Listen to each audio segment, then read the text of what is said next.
Hello everyone, welcome to my YouTube channel Technical Asif, and in this video we are going to read Class 7 Science Chapter 2 Nutrition in Living Organisms in Plants के बारे में हम लोग इस chapter में इस video में पढ़ने जा रहे हैं। ठीक है, कुछ टॉपिक्स को हम लोग अच्छे से समझ लेते हैं जो इम्पॉर्टेंट है। ठीक है, और ये डेली लाइफ के लिए भी बहुत अच्छा चीज़ है, इस चीज़ों को जानना चाहिए हमारे लिए। तो चलिए स्टार्ट करते हैं।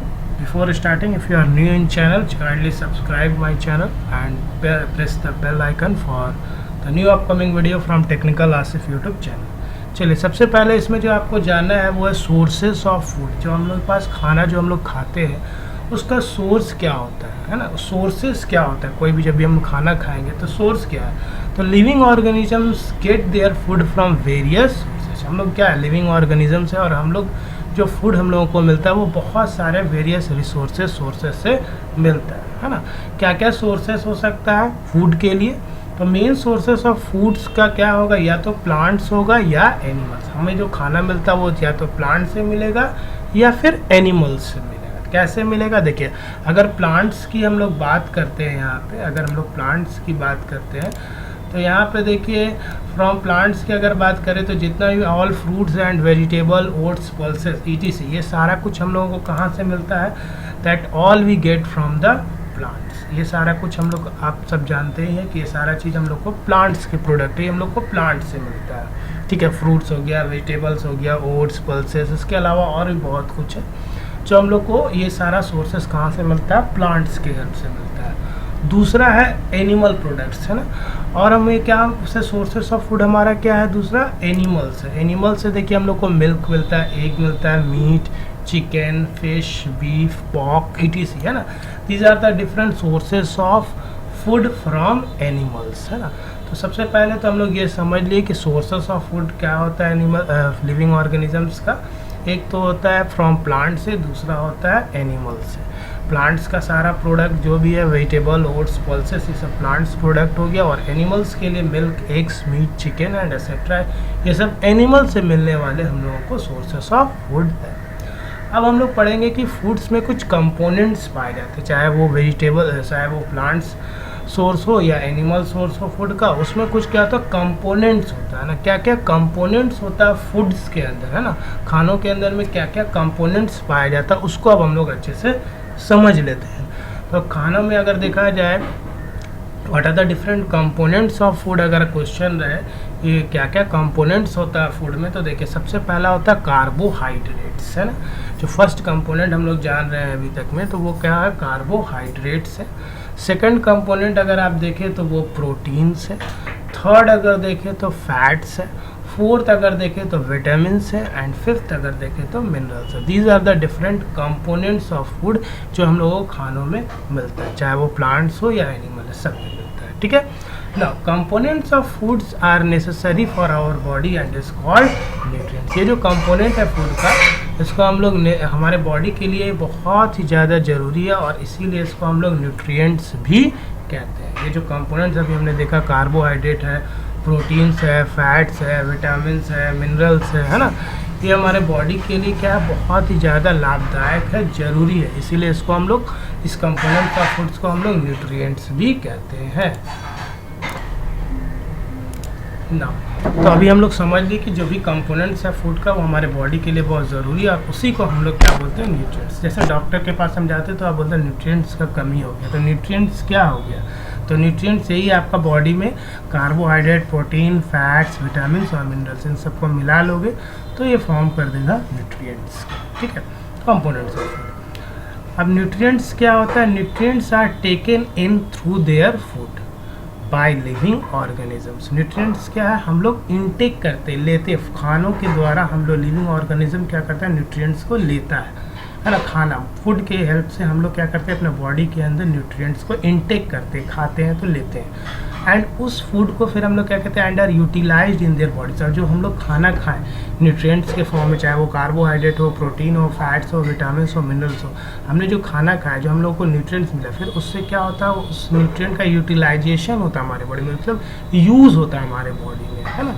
जैसे अगर आप मिल्क पी रहे तो आपको प्रोटीन मिला, तो यूटिलाइजेशन क्या हुआ कि आपके बॉडी को प्रोटीन मिल रहा है मिल्क से। तो यहाँ पे न्यूट्रिएंट्स क्या है, एक तरह से क्या कहें, taken in through their food के फॉर्म में हम लोग उसको लेते हैं living organisms, and are utilize in their body, जब फिर उसको हमारे बॉडी के अंदर उस न्यूट्रिएंट्स को हम लोग क्या करते हैं, यूटिलाइज करते हैं। तो यहाँ सिंपल में कह सकते हैं this process of obtaining and utilizing food by an organism, ये जो प्रोसेस है जिससे हम लोग फूड को ऑब्टेन कर रहे हैं और फिर उस फूड को हम लोग अपने बॉडी में यूटिलाइज कर रहे हैं, यूटिलाइजिंग का मतलब होता है अपने बॉडी में उसको यूज कर रहे हैं, है ना, बाय एन ऑर्गेनिज्म, कोई भी ऑर्गेनिज्म हो, लिविंग ऑर्गेनिज्म हो, उस प्रोसेस को हम लोग क्या बोलते हैं, न्यूट्रिशन बोलते हैं। ठीक है, तो process of obtaining and utilizing food by an organism is known as nutrition. Now on the basis of food habits, the modes of obtaining the required nutrition by the body have divided into following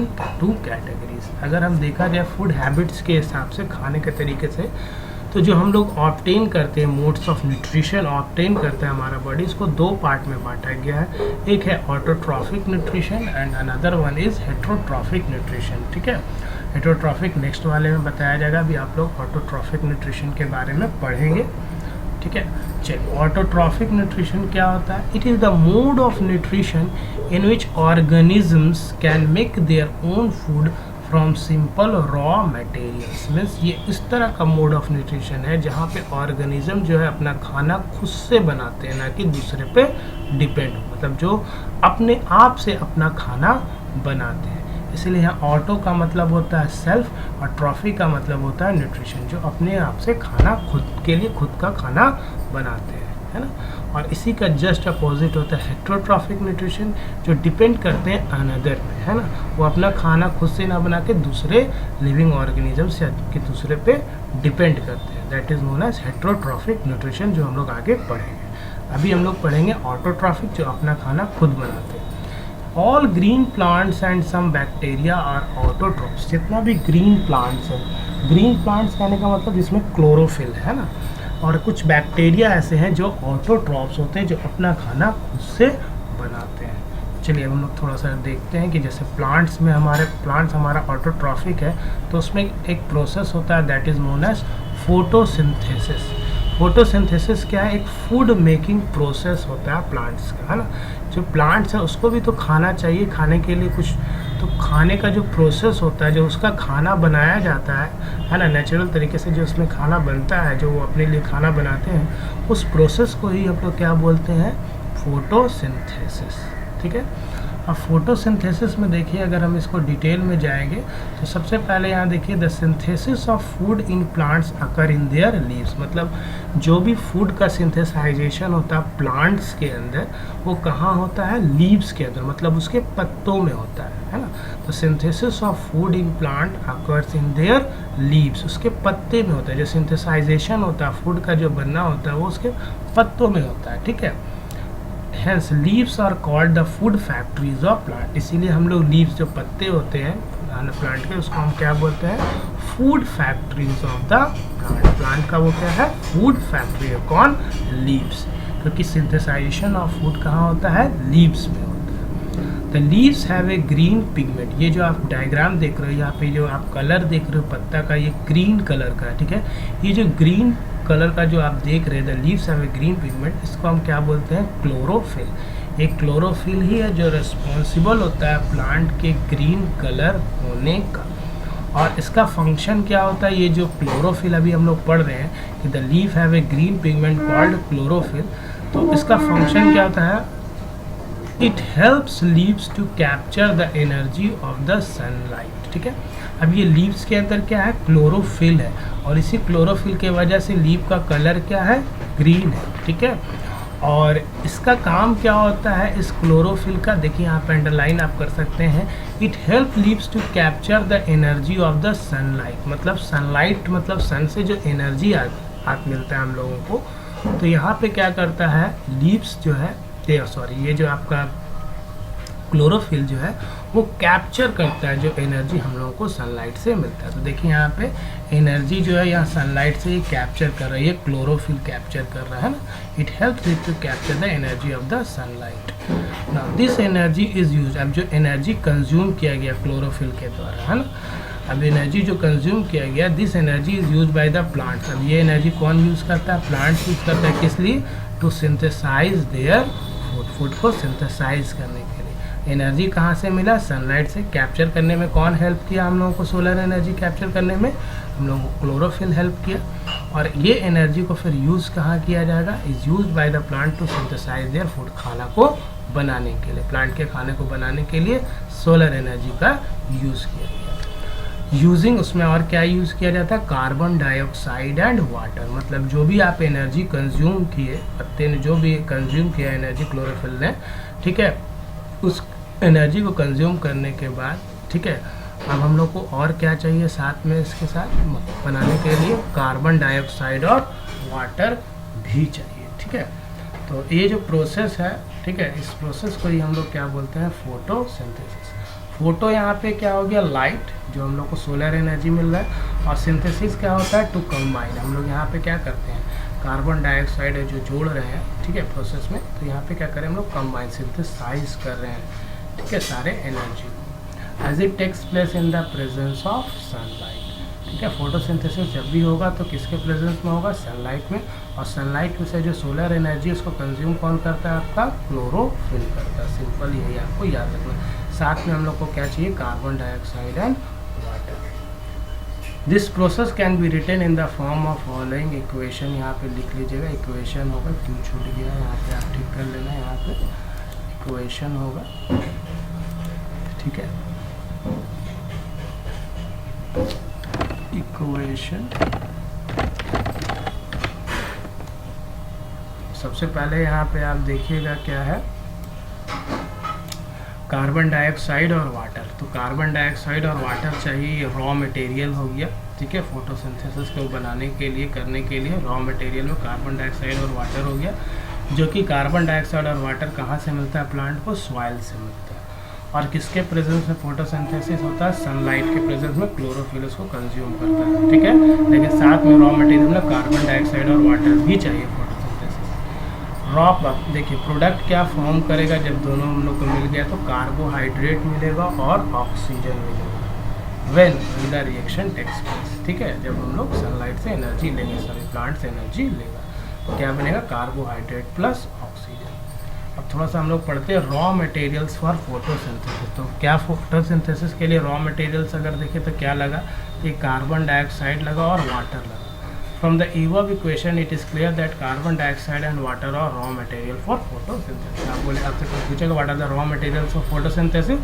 तो carbon dioxide and water are the raw material for photosynthesis. But it also require a sunlight. Sunlight भी होना चाहिए, ठीक है, in the presence of sunlight, क्योंकि chlorophyll उस energy को consume करता है खाना बनाने में। ठीक है, since food is synthesized in leaves, all the raw material need to reach there. अब फूड हमारा जो है सिंथेसाइज कहाँ होता है? लीव्स में होता है। तो जितना भी हमारा रॉ मटेरियल्स है उसको वहाँ पे पहुँचना होगा। कहाँ पे? लीव्स पे। तो चलिए हम लोग देखिए, यहाँ पे मैंने थोड़ा सा डायग्रामेटिकली बताया। रॉ मटेरियल्स फॉर फोटोसिंथेसिस क्या हो गया? वाटर एंड मिनरल्स आपको सॉइल से मिलेगा। एंड कार्बन डाइऑक्साइड जो रॉ मटेरियल है वो कहाँ से मिलेगा? एयर से मिलेगा। ठीक है, देख लीजिए, वाटर और मिनरल कहाँ से मिलेगा? प्लांट से, सॉइल से मिलेगा ये दोनों रॉ मटेरियल। और जो कार्बन डाइऑक्साइड है वो एटमॉस्फेयर से, फ्रॉम एयर से मिलेगा। ठीक है ना। वाटर एंड मिनरल्स की अगर हम बात करें तो यहाँ पे एक छोटा सा डायग्राम दिया हुआ है। Root absorb water and mineral from soil, है ना। रूट क्या करता है? एब्जॉर्ब करता है वाटर को और मिनरल्स को। कहाँ से? सॉइल से।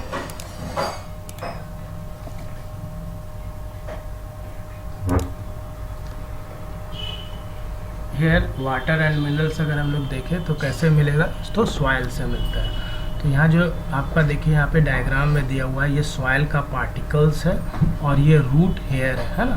तो ये रूट हेयर के फॉर्म से सॉइल का पार्टिकल्स जो है आपका जो है रूट के फॉर्म में इस प्लांट में एब्जॉर्ब होता है। वही लिखा गया है, these are absorb by the roots from the soil. मतलब वाटर और मिनरल दोनों जो है एब्जॉर्ब होता है किसके द्वारा? रूट्स के द्वारा, फ्रॉम द सॉइल। सॉइल से मिलता है और किसके द्वारा होता है? रूट्स के द्वारा, है ना।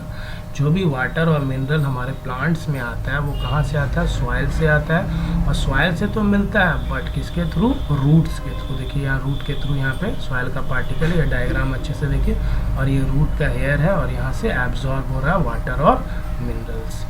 From here, water and minerals are transported to other parts of the plant by the vessels. अब यहाँ पे थोड़ा सा और बताया गया, डीप स्टडी थोड़ा सा कराया जा रहा है कि यहाँ पे जो वाटर और मिनरल्स जो ट्रांसपोर्ट हो रहा है other parts of the plant के अदर पार्ट में, वो किसके थ्रू ट्रांसपोर्ट होता है? वेसल्स के थ्रू ट्रांसपोर्ट होता है ना। अब देखिए, वाटर और मिनरल तो एब्जॉर्ब कर लिए रूट के थ्रू, सॉइल पार्टिकल्स से हम लोग, लेकिन अब अदर पार्ट का, प्लांट का एक ही पार्ट तो नहीं, और भी ज़्यादा पार्ट है, तो उन सारे पार्ट्स में जब ट्रांसफ़र करना होगा वाटर और मिनरल्स, तो क्या यूज़ किया जाता है वहाँ पे? क्या होता है? एक वेसल्स होता है। और वेसल्स क्या होता है? एक ट्यूब्स होता है that run throughout the root, the stem, the branches and the leaves. I hope कि आपको क्लियर हो गया होगा कि कैसे जो है रूट्स जो है एब्जॉर्ब करता है सॉइल के पार्टिकल्स को, है ना। रूट कैसे एब्जॉर्ब करता है वाटर और मिनरल्स को फ्रॉम द सॉइल पार्टिकल्स। ना कार्बन डाइऑक्साइड के बारे में अब हम लोग पढ़ते हैं कि कार्बन डाइऑक्साइड भी अनदर रॉ मटेरियल्स होता है जो फोटोसिंथेसिस के प्रोसेस में यूज़ होता है। तो देखिए, कार्बन डाइऑक्साइड के लिए क्या है? अब कार्बन डाइऑक्साइड कैसे मिल रहा है प्लांट्स में? तो plant take carbon dioxide from the atmosphere. आपसे पूछेगा कि प्लांट्स को भी तो प्लांट जो फोटोसिंथेसिस का प्रोसेस होता है तो वहाँ पे आपका कार्बन डाइऑक्साइड का भी होता है। तो कार्बन डाइऑक्साइड कहाँ से है? तो कार्बन डाइऑक्साइड प्लांट्स को कहाँ से मिलता है? एटमॉस्फेयर से मिलता है। कहाँ से मिलता है? एटमॉस्फेयर से मिलता है। Plant take carbon dioxide from the atmosphere. Carbon dioxide enter the leaves. देखिए, कार्बन डाइऑक्साइड जो है, ठीक है, CO2 जिसको हम लोग बोलते हैं, वो इंटर करेगा लीव्स थ्रू टीनी पोर्स। यहाँ पे देखिए टीनी पोर्स है जिसको हम लोग क्या बोलते हैं? Stomata. Stomata pore surrounded by guard cells, है ना। तो carbon dioxide enter the leaves through tiny pores present on the surface of leaves. ये जो लीव्स है इसके सरफेस में एक छोटा छोटा टीनी पोर्स होता है, उसी के थ्रू जो होता है कार्बन डाइऑक्साइड प्लांट्स के अंदर इन करता है। वही चीज़ यहाँ लिखा है। और जो टीनी पोर्स है उसी को हम क्या बोलते हैं? स्टोमेटा बोलते हैं, ठीक है। जो टीनी पोर्स है हमारा, उसको हम क्या बोलते हैं? स्टोमेटा। तो स्टोमेटा क्या होता है? क्या हो गया? एक तरह का एक टीनी पोर्स हो गया जो कि that are present on the surface of leaves. Leaves के सरफेस पे होता है जहाँ से कार्बन डाइऑक्साइड इन करता है, ठीक है। The stomata are surrounded by special cells जिसको हम लोग गार्ड सेल्स भी बोलते हैं, ठीक है। और भी डिटेल्स है क्लास 8 में और पढ़ेंगे आप लोग। The process of releasing water from the stomata is known as transpiration. तो हम लोग आगे पढ़ेंगे, अभी आप लोग इतना ही पढ़िए। सनलाइट, इसके थर्ड जो आपका रॉ मटेरियल है वो सनलाइट है। Sunlight is the light and energy that comes from the sun, ठीक है। सन से जो एनर्जी मिल रहा है प्लांट्स को, that is known as solar energy और sunlight. During photosynthesis the plant use the energy of sunlight to prepare food. Photosynthesis के time जब प्रोसेस होता है तो प्लांट्स क्या यूज़ करता है? Energy of sunlight. सनलाइट की एनर्जी का यूज़ करके क्या प्रिपेयर करता है? प्रिपेयर प्लांट, यानी फूड बनाने के लिए, प्लांट को अपना फूड बनाने के लिए sunlight is very necessary. That is why the food making process in plants is called photosynthesis. इसी वजह सनलाइट का जो यूज़ कर रहे हैं ना, फोटो का जो यूज़ कर रहे हैं हम लोग सनलाइट का, इसी वजह से फोटोसिंथेसिस भी इस प्रोसेस को बोलते हैं। Food making process in plants को फोटोसिंथेसिस बोलते हैं क्योंकि वो सनलाइट के बिना नहीं बनेगा उसका खाना प्लांट्स का। नेक्स्ट है chlorophyll. The leaves are green due to the presence of a pigment called chlorophyll. देखिए, जितना भी लीव्स होता है, पत्ते जो होता है, वो ग्रीन कलर का होता है। क्यों होता है?